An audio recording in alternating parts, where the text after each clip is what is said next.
Oui, Pape Faye du comité de soutien au Lion du Sénégal. Le comité de soutien n'existe qu'en Côte d'Ivoire. Voilà, alors, Monsieur le Président, il y a des disputes aujourd'hui avec le match du Sénégal Scorpions Gambie. Beaucoup de Sénégalais ont suivi le match derrière le stade. Qu'est-ce qui est dû à ça? Bon, je dirais pratiquement presque tous les Sénégalais. C'est dû principalement au ministère des Sports, qui a fait que la CAF a bloqué le quota du Sénégal. Pour la première fois dans l'histoire de la Coupe d'Afrique, c'est la première fois que j'entends ça. Le quota du Sénégal bloqué par la CAF pour défaut de paiement ou bien retard de paiement. Ça, c'est inimaginable. Alors, le ministre des Sports, il vient d'arriver, il prend tout en charge, il dessaisit le ministère de certaines choses il dessaisit la fédération de certaines choses qui lui appartenaient. On ne sait même pas pourquoi il fait ça. Je pense que c'est lui, Lamotte, qui s'occupait des billets avant. Cette fois-ci, ce n'est plus lui. Cette fois-ci, c'est le DAGE du ministre des Sports qui s'occupe de ça. Il ne sait pas sur quel pied danser. Il est venu tout saboter ici. Le premier match du Sénégal a été une catastrophe sur le plan populaire. On avait des bus qui étaient venus d'Abidjan, 5, de Daloa, de Gagnoa, de Korogo, de Bouaké. Tous n'ont pas eu un seul billet. Alors que moi, j'ai vu sortir, bon, on ne peut pas trop dire, mais j'ai vu que le DAGE a fait ce qui lui plaisait. Il n'a pas eu, bien sûr, les billets qu'il devait avoir, parce que comme le quota a été bloqué, il s'est contenté de distribuer ce qu'il a eu à la main comme il a voulu. On n'a rien compris. Les enfants nous ont accusés de tous les maux. Alors, je pense que ça, c'est à éviter la prochaine fois, si on veut que la Coupe d'Afrique du Sénégal soit une très bonne Coupe d'Afrique. Parce que la Côte d'Ivoire doit être traitée de manière différente des autres Coupes d'Afrique. On a entendu dire le ministre que ce qu'on a donné en Côte d'Ivoire, on ne l'a jamais fait dans l'histoire des Coupes d'Afrique. Mais il doit savoir aussi qu'en Côte d'Ivoire, on a presque plus de 30 000 personnes, 30 000 Sénégalais.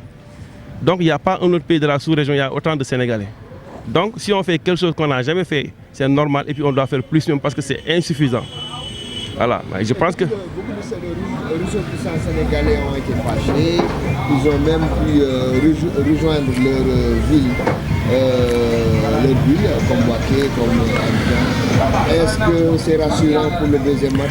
Ce n'est même pas rassurant parce qu'on avait fait une organisation qu'on a fait avec le consul, l'ambassade, qu'on appelle le COGES, qui devait prendre à charge tous ces Sénégalais qui sont dans les régions qui sont limitrophes de Yamoussoukro. Mais maintenant, ils sont désolés. Il y en a qui sont rentrés comme ça, fâchés, ils n'ont même pas regardé le match à la télé. Parce que même au soleil, à 5 minutes du match, le DAGE nous disait qu'il allait arriver pour nous donner les billets. On ne l'a pas vu. Donc, ils ont tout bafouillé, ils ont tout changé. Ils ont tout mélangé. Le ministre est arrivé ici, on l'a vu qu'à 2 jours de la Coupe d'Afrique. On nous a appelé le même jour du démarrage de la Coupe d'Afrique pour nous donner ce qu'ils nous ont bien voulu nous donner, qui est vraiment insuffisant. Et ils l'ont fait de manière catastrophique. Parlons de oui. ça. Tout au début, le bilan annoncé était de 50 millions. Depuis hier et aujourd'hui, on entend 9 millions par match. Qu'en est-il? Bon. Je pense qu'il faut remonter un peu. Ça fait 4-5 mois qu'on travaille sur ce dossier. Le budget n'était pas de 50 millions au début, c'était de 71 millions. On avait fait un montage avec l'appui de l'ambassadeur, du consul, pour faire le COSCAN. Après le COSCAN, ils ont dit que bon, on doit changer, on va faire le COGES. Tout ça sous le coupole des 2 autorités diplomatiques et consulaires. Donc on a travaillé dessus, on a donné des documents qui sont vraiment impeccables. Ils ont dit qu'ils n'ont jamais vu une telle organisation. Ça s'est bien passé. On a donné à l'ambassadeur, au consulat qui a fait remonter au ministère. Ils ont tout compris, ils ont tout adopté.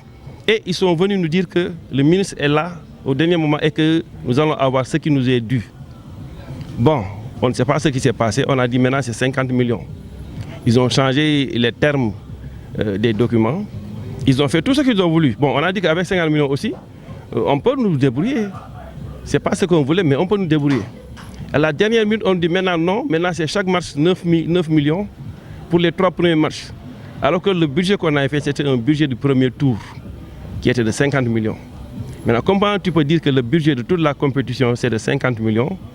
Chaque jour des premiers tours, tu donnes 9 millions, ça fait 27 millions. Il reste 20 et quelques millions, 22 ou bien 23 millions pour le reste de la compétition. Mais imagine, on ne souhaite pas que le Sénégal soit éliminé au premier tour. Les 23 millions, ça va où? On va retourner ça au Sénégal. C'est même pas cohérent ce qu'ils ont donné. Si tu regardes le dernier PV de l'ambassade et du consulat pour répartir les fonds qu'ils nous ont alloués au dernier moment, c'est d'une incohérence. On ne peut même pas voir que, on ne peut même pas imaginer que des personnes, des diplomates, mais des personnes censées qui ont fait ça. C'est même pas général. Et puis ils ont mélangé politique et sport. On a dit qu'au début ça c'est du sport. Nous ne parlons pas de politique.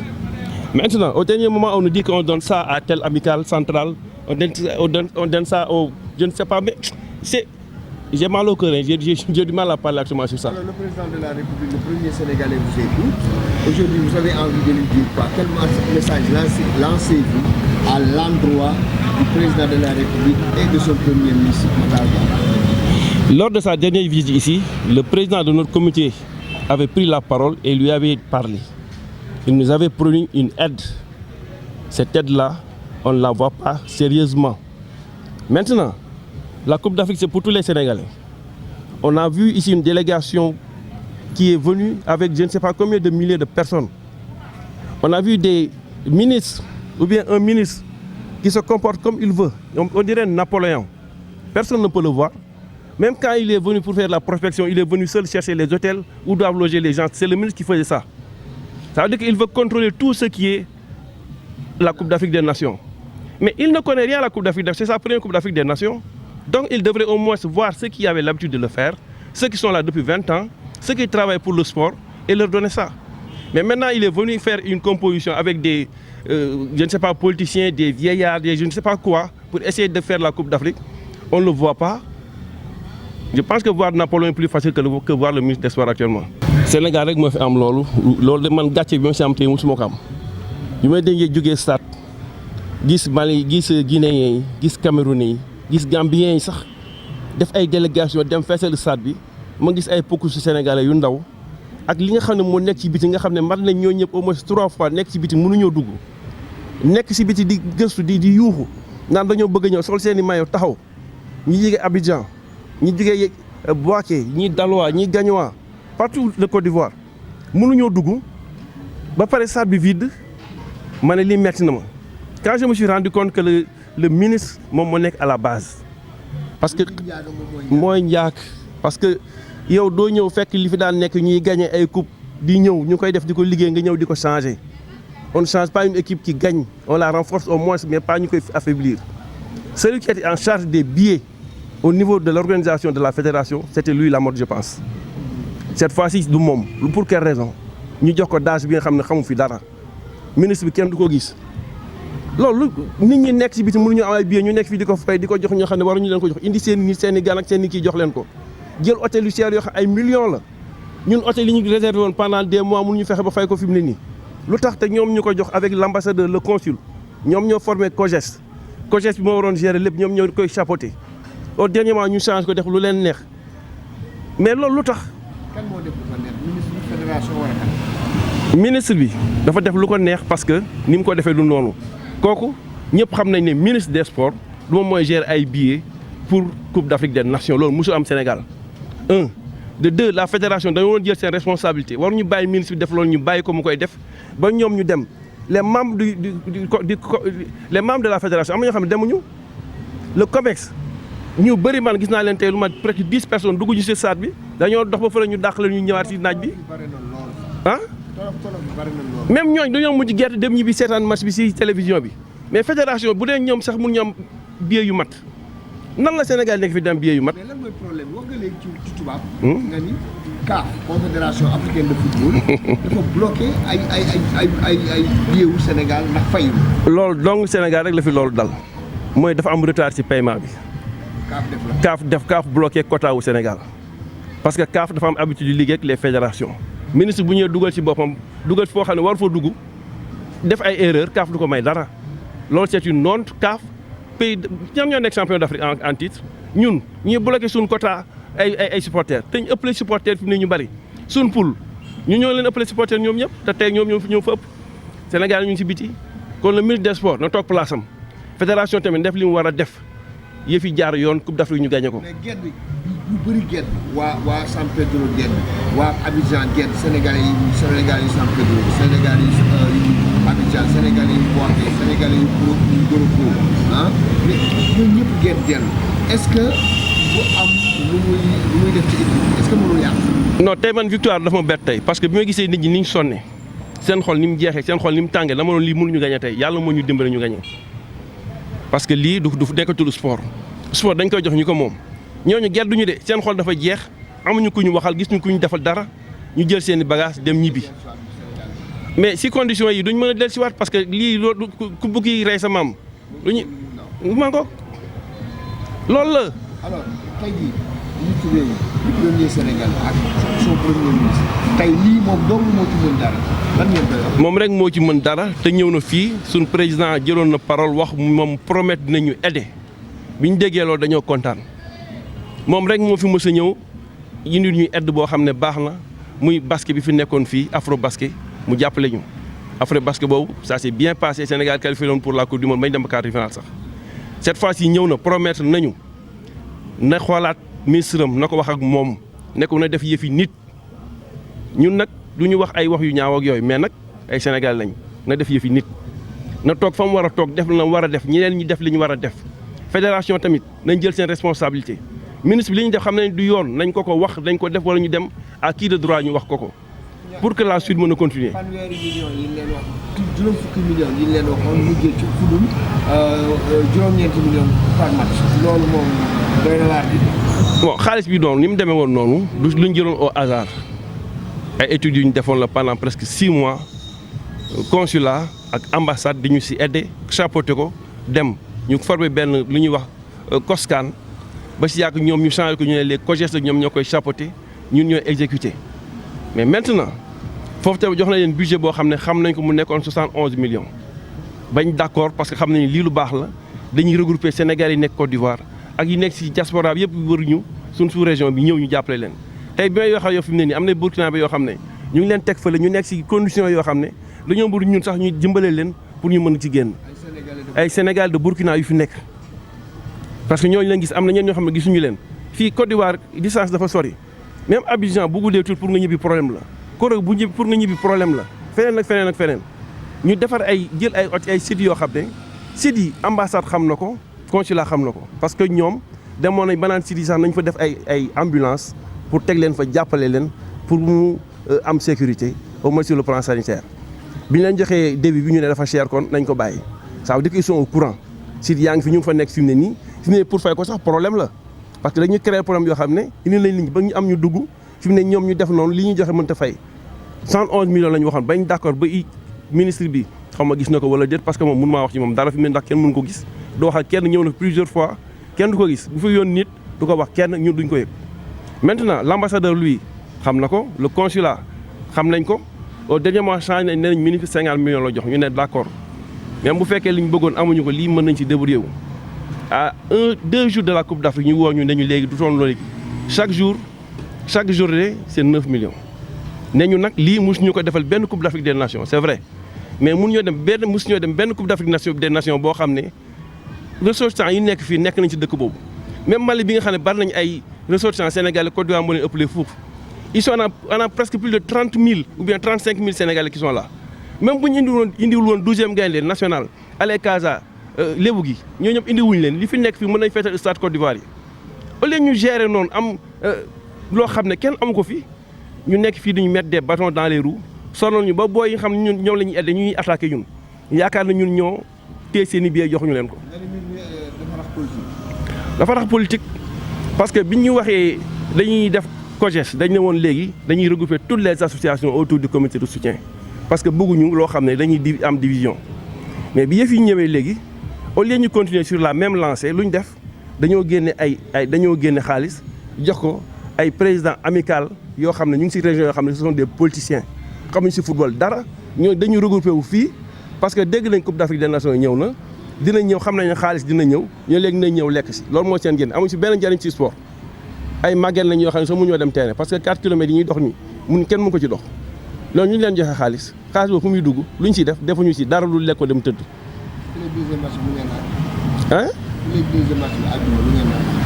deuxième match bi bon ñun ay Sénégalais ay patriotes lañ équipe nationale même bu fekkoon dara nekk sax dañ ko jéem a supporter mais yan condition lañ ko supporter loolu mooy problème bi li ñu nar mooy président dégg li ñuy wax résoudre le problème parce que ñoom li lañ fi nekkee wax ak ministre am bii fédération def li ñu war a def ñëpp dañu war a def ñu mobiliser waat Sénégalais yóbbu leen stade ñu gagné jàmm ne ñooy. li ngay wax ni yëpp lu am solo la mais lu def waxulu ay jàmbat yéen fi mu toll nii yéen a siiw ci dëkk bi ndax Gambie mi ngi fi Guinée mi ngi fi Cameroun mi ngi fi ñoom ñëpp dañoo boole seeni doole def benn QG mais yéen QG fele QG fii Yamoussoukro kii nu mu waa Yamoussoukro waa Bouaké waa Abidjan mais loolu pour lan ñàkk dajale boobu ñàkk jubóo boobu lu ko indi. xam nga Sénégal dafa am loo xam ne moo nekk ci habitam mooy tong-tong. voilà parce que fii depuis 22 ans benn comité de soutien aux Lions du Sénégal moo fi nekk di liggéey depuis 22 ans ñoo fi nekk di sport waxuma la football mais basket handball volleyball même bu fekkee kii la sax nu ñu koy waxeeti Scrabble sax bu ñu fi ñëwee dañ leen supporter ñun mu sax bu sol may drapeau Sénégal ñëw fii di compétir ñu topp ci dañuy dem bu ñu ñëwee cotiser defal suñu bopp li ñuy def mais bi ñu defee loolu ba Coupe d'Afrique des Nations ñu ne Côte d'Ivoire lañ koy def ñu ne ah léegi kat yéen a aye on commencé à nous préparer xam ne lii lu rëy lay nekk mais une fois que Sénégalais de Côte d'Ivoire dégg ne Côte d'Ivoire la ñuy ñëw organiser Coupe d'Afrique des Nations ñëpp jóg parce que xam nañ ne dara mën na fi ñëw dans le tête ñëpp jóg ku nekk formé dara 12e gaynde fii 12e gaynde fële 12e gaynde fële. je te donne un exemple pertinent bëgguma tooñ kenn nag mais mooy Yamoussoukro fii Yamoussoukro mosoo fi dégg affaire 12e gaynde wala affaire football. même am na ñoo xam ne ay membres lañ yoo xam ne dañ leen doon loo pour ñëw bokk ci comité de soutien mais duñ ñëw parce que dañuy taayal mais une fois que Coupe d'Afrique bi ñëw fii waxuñu dara kenn déggu leen mais une fois que ñu def tirage ñu ne Sénégal Yamoussoukro lañ koy defee lay joué ñu ne kon loolu seen tour la créé lu nekk boobu lañ créé 12e gaynde fii créé leneen ak leneen ak leneen mais loolu tamit le consulat et l'ambassade avaient fait un excellent travail woo ñun ñëpp ñu regrouper leen autour du COJES. le COJES boobu moo doon regroupé ñëpp pour kenn bañ a sori ñi doon bëgg a dem sax dañ leen ne bu ngeen bëggee ngeen ñëw bu ngeen bëgg ngeen def lu leen neex là ils étaient fermes dans leur bord mais dañu dem jékki-jékki comme li ma la doon wax rek am na ay courant yoo xam ne c'est politique yu ci dugg yoo xam ne ñun suñu yoon nekku ci dem changer loolu yëpp il faut ñu ñamal ñii il faut ñu ñamal ñi dañuy mer ñii dañuy mer ñii dañuy mer ñii mer yàqaat lépp mais ñun loolu suñu mënuñu ci dara ñun ñoo fi nekkoon pour le sport di ko def ba ñëpp xam nañu amul kenn ku ñu xamul en Côte d'Ivoire ba Qatar bii sax suñu président dafa demoon parce que 12e gaynde bu Sénégal dafa jël yóbbu ko mais attends sport la politique la leneen la bu doon culture la ñu bàyyi ko ñi nga xam ne ñoo doon toppatoo la culture bu doon sport la nañ ñu ko bàyyee mais comme que c'est national nañu boole ñëpp mais bëgguñu ko parce que ñoom nee nañ par exemple fii ñoo fi dëkk kon kenn du ñëw jiite leen ça n'a pas de sens. alors beneen bi may laajte mooy. oui. booloo bi étape ba léegi booloo parce que gis nañ ni tey match bi ñu bëri lekkul. alors te QG bi yoolu waroon na ko régler autorité waroon nañ ba tey jii fi mu toll nii ñi fii tëdd sax bu ñu jógee dañuy jënd reer ñii dañuy jënd añ mais loolu baaxul. loolu mooy li ma la waxoon si budget bi ñu defoon dañ si programmé woon ñëw jël Sénégalais yi indi leen jox leen ñu añ ñu reer ndekki dem seetaani dem supporter ji ñëw ñi nga xam ne seen ville dafa sori ñu jëleen ay sites yoo xam ne dañ fay fanaan bu ñu xëyee ñibbi wala ñu xalaat beneen match bi ñuy togg di leen jox loolu ça ne coûte rien à l'État budget bi ñuy wax ay 7 milliards ay 9 milliards loolu du nekk mënta egg 1 milliard sax jegewu ko alors que ñoom boo gisee hôtel yi ñu jël fi mu ne nii boo gisee fi ñuy nekk fi mu ne nii boo gis quel centre étoile ay château lañ jël ay château lañ jël yoo xam ne benn château rek mënoon na financer li ñuy wax nii yëpp mais Sénégalais loolu moo ko yàq boo gisee délégation ñaata personnes ñoo fi ñëw ay personnes yoo xam ne amuñu fi benn njariñ ñii ay màgget lañ yoo xam ne mënuñoo wax ñi ay xale ndaw yoo xam ne xamuñu fi dara. ngeen di lamb pour lekk.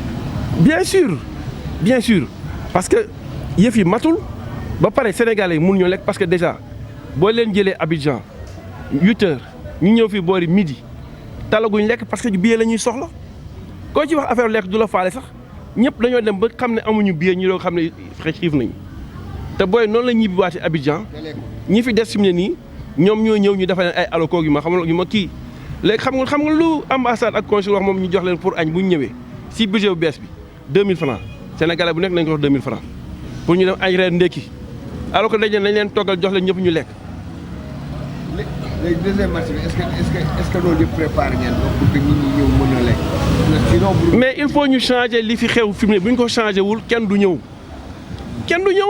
parce que li fi xew tey kenn du ñëw jóge Abidjan bàyyi sa liggéey ñëw doo dugg saat dox ci naaj ba sonn doxal ñi doo lekk doo naan loolu mënul nekk parce que organisation bi ñu waroon def budget bi ñu waroon def statuaire yi ñu tegoon pour jox leen ko ñu liir ko ba kontaan si ba ne musul am fenn dañuy dem dañoo ñu changer tout def lu leen neex. mooy 12e gaynde Sénégal ak waa Alekaza ñoom def nañ leen fu baax te ñoom ñu lekk yu baax itam. démb añuñu de 12e gaynde démb añuñu. bu Sénégal démb añuñu ñoom nag ñu ngi kaas ñoom ñooy kaasal seen bopp man du ma leen kaasal te ñoom it bi ñu duggee stade ñu jox leen biir waroon nañu xalaat tuuti. parce que ñun def nañ fi mission boo xam ne maa ngi ko dirigé woon ñu dem Sénégal te rencontré wax ak ñoom suñuy waay lañ suñuy gaay lañ xam nañ ne amuñu billet bi ñu leen joxee billet waroon nañoo xool au moins tuuti ñu ñamal ñu si loolu dama leen Issa Laye waroon nga ñoo ñamal ci billet yi tuuti yow tamit sa waaye nga nag mais nag dégg xamu leen ñu fenn gis leen ñu fenn xam naa ne sonn ngeen mais nag déedéet gars yi fii seen rak lañ de waaw léeg-léeg xool leen gëstu wala génn kaasal tuuti voilà xam ne nag am leen pouvoir bu bari ci domaine boobu yéen tamit vous avez beaucoup de problèmes mais li ma la wax le ministère des sports na def liggéeyam bàyyi fédération def liggéeyam jàmm ne ñooy mais bu bëggee def léegi buur ne bu mi même dem jëndi suukar sax wala dem jëndi tàngal moom moo koy defi dara du sotti. maa leen di gërëm bu baax.